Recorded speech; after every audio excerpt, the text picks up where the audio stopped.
If you take a look at a long-term pricing chart, you'll realize that the real estate market has peaks and it has valleys. And you'll also, if you put side by side real estate prices historically over the last 30 years, and then there's another graph I want you to lay over top of that. That's wages. We got a problem, don't we? Interest rates are high. Home prices have increased dramatically, even though they dropped off a bit. But we have a situation here in the United States and in Canada where we have unaffordability. The wages have not increased with the monthly payments.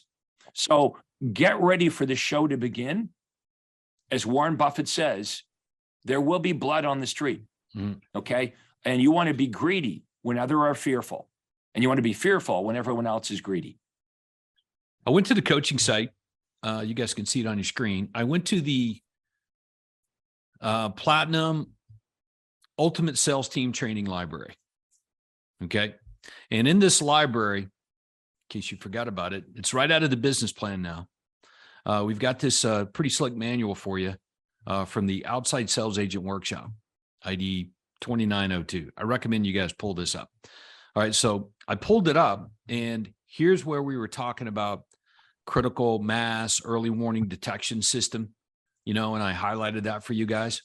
Here's some really good word tracks on price reductions, getting price changes. Okay. Very important. And this was very important. You guys better pay attention to this. You guys know where this market is going on pricing. The strong will survive. I'm looking at Kwong here. Nick, he's like, I'm so excited to be a listing agent right now. Oh yeah. Yeah, guys, this is when it really matters. It did not matter what real estate agent listed your house during the pandemic. It did not matter. Now you can like it or not like it, but to the seller, the house sold anyway, right? Now it really matters. If you're a good real estate agent, you're like, I'm really looking forward to operating in an environment where the strong stand out and the strong survive. That's why you're going to have to improve your skill level when it comes to pricing your listings correctly from the get-go and price reductions. This is good. This is a good chart. The little bullseye. Yeah, this was pretty slick. So you remember the home feedback platforms? There was homefeedback.com. Now there's Showing Time and stuff like that, where your customer could actually log in and see what people are saying about the homes. They were looking at stuff like that.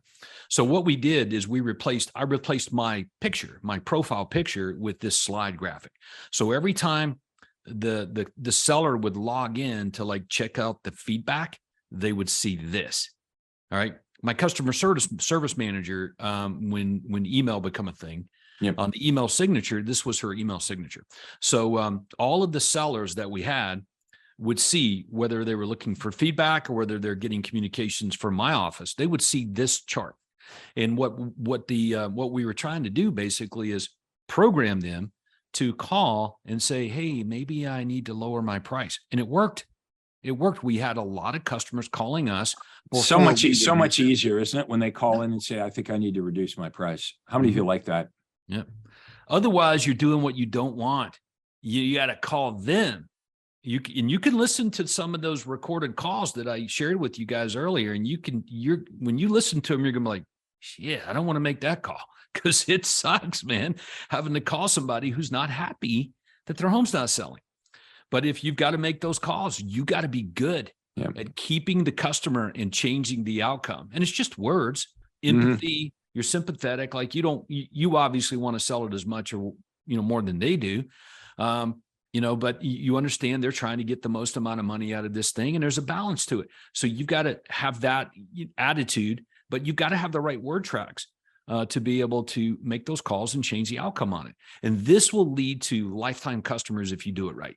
Okay. But man, when they call you and say, hey, Craig, I'm thinking about lowering my price here. What do you think?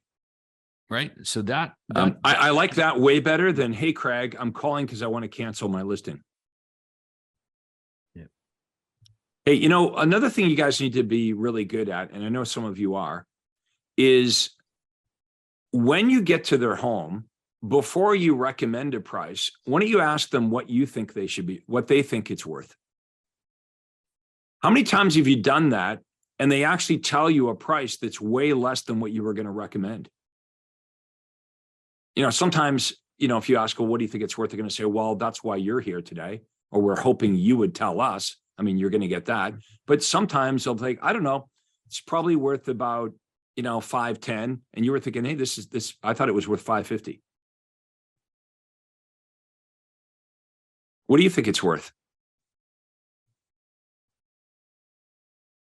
When you're reducing the price, by the way, you always want to use language is, like what's the absolute minimum price you would accept to move on with this.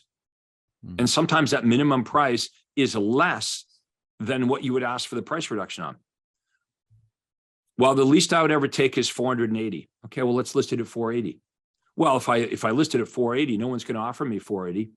Now you have a lot more offers at 480 than 500. Let's price it right. It's your prerogative. You can always turn down offers less than 480. Let's get this thing moved. The market is dropping. Do you agree the market is dropping? Why do you want to stay in a dropping market? Why do you want to hang on to a depreciating asset? Right now, a seller has a depreciating asset, right? And the buyer's like, well, why do I want to buy something that's going down in price? What's your seller going to say right now? You better hurry before the price drops even more. You better hurry and buy it this week before it drops to an even lower price next week. You're going to learn how to adapt to a slowing market if you've never been through this before, but it does require some skill sets. Now, you guys are smart. You can figure it out on your own. Might take you a long time, might cost you a lot of money, or you can hang with us. We've been through this before.